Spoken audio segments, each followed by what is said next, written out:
Spiritual Ministration, Chapter 9, Dhyana, Part 1. Preliminaries to the practice of Dhyana. Introduction. Sri Sivabalayogi Maharaj initiates and guides sadhakas essentially on the path of Dhyana Yoga. In the perception of most people, Dhyana is a mysterious and esoteric path which they regard with awe and reverence, but which they nevertheless consider to be beyond their ken and understanding. This in turn makes them hesitant and reluctant to undertake the practice of Dhyana. Even among those who are persuaded to take to Dhyana, there exist many doubts and misunderstandings which are compounded by pretentious and confusing statements by people who, though themselves quite ignorant, yet pose as advanced sadhakas and pseudo-gurus, purporting to teach others, when in fact they only add to their confusion. The purpose of this chapter, therefore, is to clear such doubts and misunderstandings, and to provide a guide with the help of which earnest sadhakas can do abhyas or practice of dhyana. The contents of this chapter are based on the teachings and guidance imparted by Sri Swamiji from time to time. However, it needs to be stressed that only aspects of general applicability have been covered. Advanced sadhakas who seek personal guidance should refer their problems directly to Sri Swamiji. The contents of this chapter are essentially practical guidelines for dhyana. No attempts have been made to set out any basic underlying theory or philosophy. This is as it should be, because whereas in other yogas, theory guides practice, in Dhyana Yoga, practice unfolds theory, and the sadhaka acquires automatic understanding of spiritual matters and the deepest spiritual truths as he progresses in his dhyana. Dhyana Diksha, initiation into dhyana. Aspirants who wish to take Dhyana Diksha are made to sit facing Sri Swamiji. All present are then asked to close their eyes, and a disciple, after receiving Sri Swamiji's blessing, touches each aspirant on the spot between the eyebrows, which is known as the Brikuti, and instructs him to concentrate his sight and mind on that spot. The aspirants are then required to do dhyana in the presence of Sri Swamiji for approximately 1 hour. Through the touch given between the eyebrows prior to the commencement of dhyana, and by his look of grace during the dhyana which follows, Sri Swamiji imparts spiritual power to the aspirant, which will be of great value and assistance to him in future sadhana and further practice of dhyana. It is the recorded experience of many thousands who have received Diksha from Sri Swamiji in this manner, that they have been blessed with some form of spiritual experience during the period of dhyana following the Dhyana Diksha. This experience can take many forms. For example, seeing colors, or having a vision of light, or in the case of many advanced aspirants, having a vision of their Ishtadev. In fact, failure to see any vision during the Dhyana Diksha is primarily due to some shortcoming of the aspirant. Either there is lack of faith, many come not as genuine aspirants but primarily to test Swamiji's powers, or the aspirant is unable to still his eyeballs and gaze steadily at the root of the eyebrows, or his mind is diverted by thoughts or worries and he is unable to achieve ekagrata or concentration or one-pointedness of mind, or he is fidgety and moves his body and opens his eyes and thereby breaking concentration. Undoubtedly, those who have had no previous practice or training in dhyana will inadvertently make one or more of these mistakes, and hence are unlikely to get any vivid experience. On the other hand, those who can successfully concentrate their sight and mind at the Prikuti during the Dhyana Diksha will certainly be vouchsafed a spiritual experience. This will generally come as a momentary flash sometime towards the close of the 1 hour dhyana period. But whether they get a spiritual experience or not, almost every aspirant experiences a deep feeling of peace during the dhyana, which in itself is a clear indicator of the spiritual benefit and power of the Diksha given by Sri Swamiji. As it is generally customary to give a mantra during Diksha, many aspirants are curious to know why Sri Swamiji does not give mantra Diksha. There are 2 reasons. Firstly, as will be discussed later, a mantra is not necessary for doing dhyana when one follows the technique of dhyana taught by Sri Swamiji. Secondly, In the case of those aspirants whose personal inclinations and other factors require the imparting of a mantra for the furtherance of their sadhana, the correct mantra will be spontaneously and automatically manifested to them during their normal practice of dhyana. Use of vibhuti. At the conclusion of the dhyana diksha, a sadhaka is given some vibhuti, which has been blessed by Sri Swamiji. This vibhuti must at all times be regarded as very sacred. If it is accidentally spilled on the ground or defiled in any other way, it will lose its potency. Before commencing the practice of dhyana, the sadhaka must first do puja to this vibhuti with incense and coconut. Thereafter, the sadhaka must apply a tikka of this vibhuti at the spot between the eyebrows whenever he sits for dhyana. Time for dhyana. Dhyana may be done at any time of day or night. However, Sri Swamiji advises that the sadhaka must do a minimum of 1 hour's dhyana at any one sitting. The reason for the stipulation are obvious. A sadhaka will find that during the early stages of this practice, almost the entire period of 1 hour, often more, will be required to still the sight and mind and to concentrate them at the Brikuti. Also, as will be explained subsequently, dhyana proper does not commence till such time as the stillness and concentration of sight and mind have been achieved. Therefore, merely sitting with eyes closed for half an hour or so and then getting up thinking that one has done the required dhyana for the day is only deceiving oneself. In fact, the basic criteria for fixing the minimum period of dhyana should not be just a time factor of 1 or more hours. It should be based on the time required by the sadhaka to achieve ekagrata and thereafter to remain in the state of dhyana as described subsequently for at least 15 to 30 minutes. This being the case, that the sadhaka himself is the best judge of the time that he requires to achieve this. Those who wish to seriously pursue the practice of dhyana must increase the period of dhyana gradually with the aim of doing at least 10 to 12 hours of dhyana daily, more if possible. This 10 to 12 hours need not be in one stretch. It can be broken up into periods of 2 to 4 hours, depending on the capability of the sadhaka. In this context, it needs to be stressed that the sadhaka should not forcibly sit for dhyana for long periods. The increase in the period of dhyana should be a natural process in keeping with the development of his dhyana practice. The early hours of the morning and the hour of dusk are the best times of the day to do dhyana, as the mind is naturally calm and composed during these periods. However, those who cannot for any reason do dhyana during these times may choose any other time that suits their convenience. But whatever time they choose, it is very desirable that sadhakas do dhyana at a fixed time every day. The cultivation of such a habit will assist them in their dhyana, because just as one feels hungry at one's regular meal time, so also will one feel a natural urge or inclination to do dhyana at the habitual dhyana time. Even more important than having proper fixed timings for dhyana is the need for regularity in practice. To illustrate the harm that irregularity in sadhana can do, if a sadhaka misses out one day in his dhyana practice, it will take him 7 to 10 days to make up for the setback caused to his progress by that single day's irregularity. Place of dhyana. Dhyana should be done in a secluded spot or quiet room where there is no disturbance or distraction caused by people coming in or going out or talking in the vicinity. The room should also be darkened to the extent possible, as this is helpful for the practice of dhyana. Asana. We next come to the question of the correct asana or posture to adopt while doing dhyana. In this regard, it is preferable that the sadhaka adopts either the Padmasana or the Siddhasana or the Virasana during his dhyana practice. However, if he finds these asanas difficult, he may adopt any asana or posture that he finds easy or comfortable. The main points to keep in mind regarding asana are: A. The spine should be kept erect. B. The weight of the body should be evenly distributed on the underside of the thighs and buttocks. If the weight is kept too far back, then the main burden will be borne by the spine, as a consequence of which the sadhaka will tire quickly. C.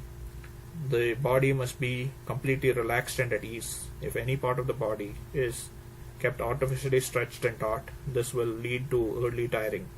of the concerned muscles, which in turn will lead to cramps and pains in that part of the body. And D. The face must be held level and even lifted slightly upwards. It should never be allowed to droop downwards. If the face is allowed to droop down, it becomes difficult to retain concentration and sight and mind, and there will be a tendency to fall asleep. If, due to fatigue, muscular pain or any other reasons, a sadhaka cannot retain a steady posture, he may change his asana and continue dhyana.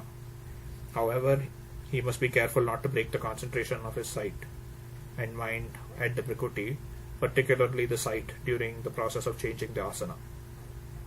Physical fitness and diet. It goes without saying that unless a sadhaka is in sound health, he cannot hope to undertake dhyana, because bodily ailments will distract the mind and prevent concentration. In the case of illness, a sadhaka should take sacred vibhuti mixed with water, and the illness will be cured. Prolonged sadhana requires bodily strength and energy. Hence, it is essential that a sadhaka takes a nutritious and balanced diet in moderate quantities. Dhyana should preferably be done on an empty stomach or light stomach, as an overloaded or full stomach tends to make a sadhaka mentally and physically sluggish. For those who practice dhyana for long hours, it is desirable that when they terminate their dhyana, they should drink a glass of milk or partake some other light repast, and thereafter they should rest for a while before resuming other work. Once the foregoing essential preliminaries have been grasped, the sadhaka should commence serious practice of dhyana. To do this, it is first necessary to clearly understand the basic of the technique of doing dhyana. The technique of dhyana. Lakshaya, aim or purpose of dhyana. When a person embarks on any quest, he must from the start know what he is seeking, else he is likely to falter or go astray. Similarly, dhyana can only be practiced purposefully when the sadhaka is clear from the very start what he should strive to attain. In other words, he must be clear about the lakshaya or aim of dhyana. It is because of misunderstanding or confused thinking on this basic aspect that sadhakas wander off into incorrect practices and consequently go astray in their sadhana. All of our scriptures declare that the mind is the cause of our bondage, and that manonash or destruction of mind is mukti, release from bondage. If we try to analyze this mind, we find that the mind is nothing but a bundle of thoughts. If we can successfully eliminate the thought waves of the mind, then, like a lamp that is extinguished for want of oil, the mind as we know it will subside and die, and we will attain realization of the Atman, which is our real and eternal nature. The aim and purpose of dhyana, therefore, is to achieve the destruction of the mind by controlling the manovrittis, i.e., the thought waves of the mind. In essence, what is implied is that the sadhaka during dhyana should aim at stilling the mind by eliminating all thoughts. When thought is thus eliminated, only chit or pure awareness remains. Once this state of pure awareness is attained, the sadhaka should strive to focus his entire mind on this residual awareness and keep it steadily poised in this state, unobstructed by even the faintest trace of thought. By continuously holding on to this state, the mind will die, and Atma Sakshatkara or self-realization will arise of its own accord. Technique of dhyana. Having clarified our mind on what we must strive to achieve, we must now concern ourselves with how this is to be achieved. In other words, we must now study the method of or technique of dhyana in order to facilitate a clearer understanding of the whole process of dhyana has been explained step by step in the paragraphs that follow. In this context, the reader should be cautioned that though the technique of dhyana has been broken up into distinct and separate stages, this has been done primarily to enable a better understanding of the entire process. While putting this technique into practice, the sadhaka will find that many of these different aspects merge together and occur simultaneously, which is as it should be. He need make no further effort to compartmentalize each stage. Steadying the vision. When commencing dhyana, the sadhaka must first still the movement of the eyeballs by fixing his gaze on the brikuti, space between the eyebrows. The novitiate usually makes the mistake of trying to still the sight by looking forcibly inwards. This causes strain to the muscle of the eyeballs, resulting in fatigue of these muscles. As a consequence, instead of being stilled, the eyeballs start quivering involuntarily, and if the sadhaka persists in this practice, he is likely to develop a headache. This is obviously wrong. The process of stilling the sight should be a gradual and natural process, wherein the sadhaka continues to gaze steadily at the brikuti without any strain whatsoever, until he can hold his vision steady at that spot without allowing the eyeballs or eyelids to flicker.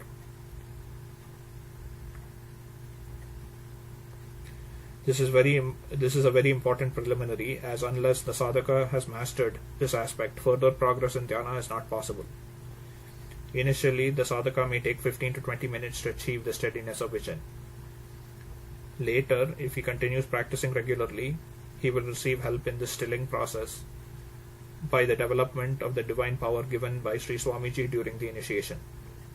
Initially, the development and manifestation of this power will be felt as heaviness of the eyelids. Gradually, as this power develops and with practice, the sadhaka will find that as soon as he sits for dhyana, the power takes hold, and almost forcibly, as it were, the vision is concentrated at the brikuti and held steadily there. Stilling the mind. It is the nature of the mind to flow out through the brain and the sense organs, and thus becoming aware of the world of names and forms. As a first step, therefore, this outward flow of the mind in myriad thought forms is to be checked, and the mind made ekagrata, or one-pointed. This is done by concentrating the entire mind on the brikuti, and thereafter not allowing even a single thought to arise. Even the basic thought of I am doing dhyana must not be allowed to crop up. Concentration and chit. When the sight and the mind have been stilled and the pure state of ekagrata is achieved, all names, forms and thoughts will fade away, and only chit or pure consciousness will remain. The chit has no concrete form that can be grasped by the mind. It is the gradual awareness of existence of aham, or I am, that remains when all thought forms have been eliminated. When the sadhaka achieves this state, it will be something like gazing into vacancy. Initially, this may appear like gazing at a blank wall of darkness. Thereafter, this darkness will give way to light and will appear like gazing into a lightened crystal or a blazing mass of light. Commencement of dhyana. It is only when the state of ekagrata or concentration on pure chit is achieved, by concentrating the sight and mind at the brikuti, that actual dhyana commences. All else that precedes the attainment of this state is only a prelude to dhyana.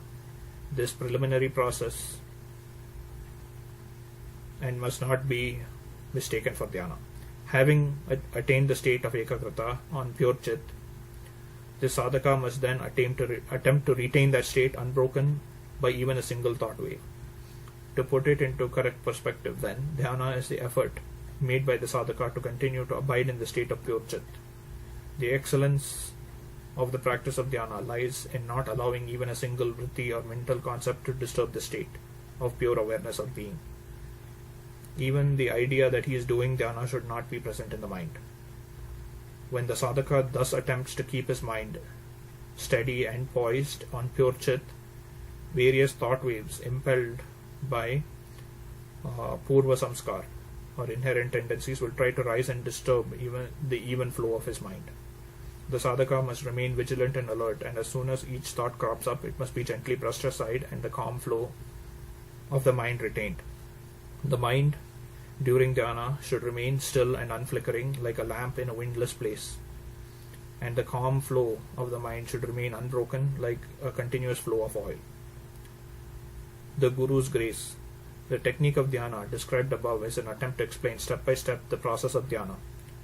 However, by purna samagati, self-surrender at the feet of the Guru, and by unswerving abhyas or practice of dhyana, the power given by Sri Swamiji at the time of Diksha begins to develop in the sadhaka.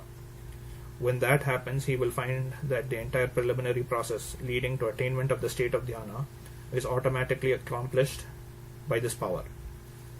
All that the sadhaka has to do then is to make the mind quiescent and to surrender to this power. Then this power or Shakti takes over. Concentrates the sight and mind on the Prakriti and holds it there. If a sadhaka feels agitation of the mind, flickering of the eyesight or tightness or pain near the eyes or forehead, he will find that these symptoms are due to his unconsciously resisting the functioning of this Shakti by fleeting thoughts. The moment these thoughts are stilled and the mind becomes quiescent again, these symptoms disappear, and the Shakti resumes its automatic process of concentrating the sight and mind on the Prakriti. Such is the beneficent effect of the Guru's grace. Some problems and misconceptions common to beginners. Turbulence of the mind. It is the unvaried experience of those who take to dhyana for the first time that as soon as they sit for dhyana, all sorts of thoughts arise and they find it almost impossible to control the mind. They should not be worried or discouraged by this phenomenon, because dhyana can be likened to a churning of the vast ocean of vasanas or latent tendencies which have accumulated from beginningless time. Unless these vasanas are destroyed, the Atman cannot be realized. In order to accomplish this, the practice of dhyana throws up these vasanas in the form of an endless stream of thoughts. As each thought is quelled or controlled, the related vasanas get destroyed. Since he does not know or understand this, the sadhaka faced with this problem in the preliminary stages of his sadhana invariably thinks that this is a problem peculiar to him alone, and hence feels discouraged and dejected on this account. Therefore, he is usually surprised and relieved to learn that this is the universal experience of every sadhaka when he starts on the path of dhyana. Whereas it may be a source of solace to know that turbulence of the mind is a common problem for all beginners, it does not help the sadhaka to control his wayward thoughts. In fact, it appears to be an impossible task, and sadhakas despair of ever being able to gain mastery over their minds. Therefore, the question of how the mind should be controlled is a recurring theme on all the scriptures. In this context, two well-known questions and answers on this subject may be quoted. The first, taken from the Yoga Vasishta, is the question put by Sri Rama to Vasishta Mahamuni. O Guru, is it not possible to control the mind? One may sooner drink up the oceans or lift up Mount Meru or swallow flaming fire than control the mind. To this, Vasishta replies, O Rama, though the mind is hard to control, yet it must be subdued by vairagya, dispassion, and effort, practice, even at the cost of wringing our hands, clenching your teeth, and holding down the senses and limbs. It must be controlled by willpower. In the second example,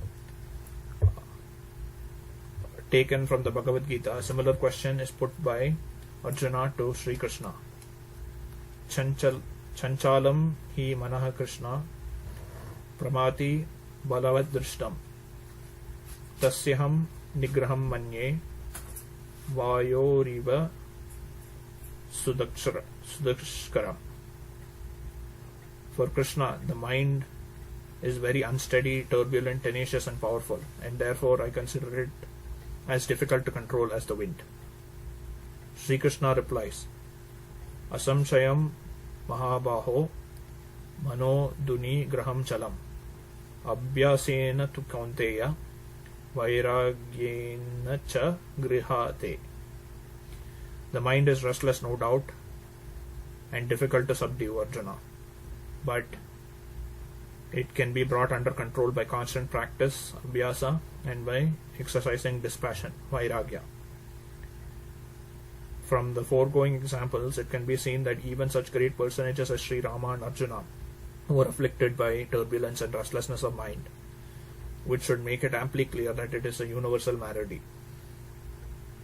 And from the replies given by Vasishta and Sri Krishna, it should be equally clear that there are no shortcuts to controlling the mind. For as per the advice given by Vasishta to Sri Rama and Sri Krishna to Arjuna, the two infallible remedies are cultivating vairagya and undertaking constant abhyas by resolute adherence to these two guiding principles. The earnest sadhaka will gradually gain control over his mind. Of this there need be no doubt. Notwithstanding all his resolution and efforts, there will be days when the mind is more agitated than normal and the sadhaka finds it difficult to control his surging thoughts by the normal processes of dhyana. On such occasions, there is little point in forcibly trying to continue dhyana. The agitation of mind caused by the onrush of thoughts must first be subdued and the mind made calm. Only then can dhyana be attempted again. Through a number of methods, though a number of methods are prescribed for this purpose, the most efficacious is pranayam or breath control.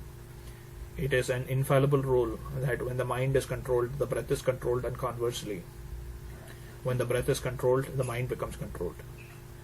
Therefore, by doing pranayam even for a few minutes, as the breath becomes calm and regular, the mind will also begin to calm down.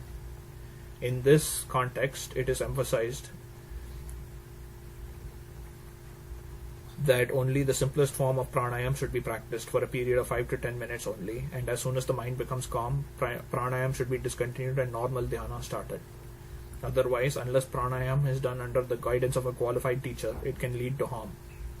A simpler and almost equally effective method is to mentally watch the inhaling and exhaling motion of the breath within the nostrils, and this will result in the breathing becoming calm and regular, and will in turn lead to calming the mind.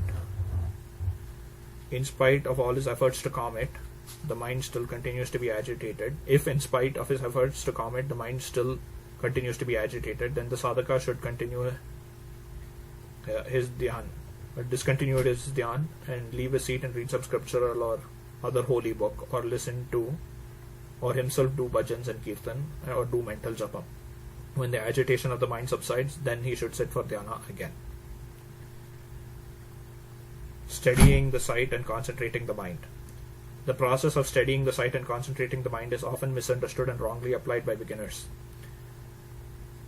As explained in the technique of dhyana, no force should be applied in concentrating the vision at the prakriti, and once the vision has been steadied, it must be held there. Most beginners forget this, and after a few minutes their eyeballs become unsteady and start flitting about again. This must be guarded against, as unless the vision is steady, there can be no progress in dhyana. Similarly, many beginners make the mistake of trying to achieve concentration of mind by physical effort, such as knitting the eyebrows and forcefully looking at the prakriti, etc. Such practices will only result in fatigue and pain in the facial muscles, and if persisted for any length of time, the sadhaka is likely to develop headache. In this context, it needs to be remembered that the concentration of mind is a purely mental process and no physical act is involved. In the same way, the injunction that one should dive deep within during dhyana is often misinterpreted to mean that one should make the mind see deep within the physical body, or try to make it sink into the internal recesses of the body. In fact, diving deep within means making the bahirmukhi or outward turned mind as antarmukhi or inward turned. It is the habit of thought that makes the mind bahirmukhi. Therefore, the degree to which the mind is made antarmukhi depends solely on the extent to which the sadhaka is successful in eliminating other thoughts. As the thoughts are stilled, the mind gradually and of its own accord sinks back to the source, the hridayam or spiritual heart. Therefore, making the mind dive deep in reality implies making it sink back into the hridayam by freeing it from the tyranny of thought. Japa and concentration on Ishta during dhyana. Even though it is explained at the time of initiation that whereas one may do japa prior to or after dhyana, no japa should be done during dhyana. The import of this instruction is rarely understood. Sadhakas continue to do japa during dhyana or to concentrate their mind on their Ishta Deva or on Swamiji as their Guru. This must be avoided because doing of japa or mental picturization of the Ishta or Guru are also only thoughts, and if persisted in, will obstruct progress in dhyana. Therefore, these methods may be used in the initial stages to calm the mind, but once this has been achieved, japa or concentration on the Ishta Deva should be discontinued, and the sadhaka should aim at keeping his mind concentrated only on Chit, the mental eye and mental ear. It is also not realized by many that apart from the external eye and external ear, all of us have a mental eye and mental ear. because of these mental organs, even if external sights and sounds are cut off, the sadhaka's dhyana will be obstructed by mental pictures conjured up by the mental eye and by sounds and speech conjured up by the mental ear, whereby the sadhaka conducts mental conversations with his mental images. Hence the importance of concentrating the sight at the brikuti, and if the mental sight is kept concentrated on the brikuti, it will not be able to create mental pictures. And in the absence of these pictures, there will be no scope for mental speech either. Progress during the initial stages.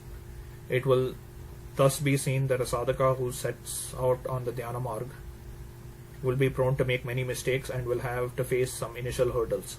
But if he persists in his practice and resolutely overcomes these hurdles by the methods indicated, he will soon find his path smooth, and he will start progressing in his sadhana. In the very early stages, as control of mind is gained, the sadhaka will start attaining periods of thoughtlessness. These periods will normally last for just a few seconds, and then because the sadhaka's alertness slackens, thoughts will shoot up again. The only answer, of course, is to regain control of the mind, no matter where and how frequently the restless and wayward mind may stray. It must be brought back, made still, and again concentrated on the prakriti. Thus, during the initial stages of the sadhana, the periods of actual dhyana, which implies those periods when the mind and sight are completely stilled and fully concentrated, may be achieved for only a minute or so during the entire 1 hour, or more devoted to the practice of dhyana. However, as dhyana practice continues, the length of the period for which the mind can be held still, as also the frequency of such periods, will both increase. This alone is the measure of progress in one's dhyana. To be continued.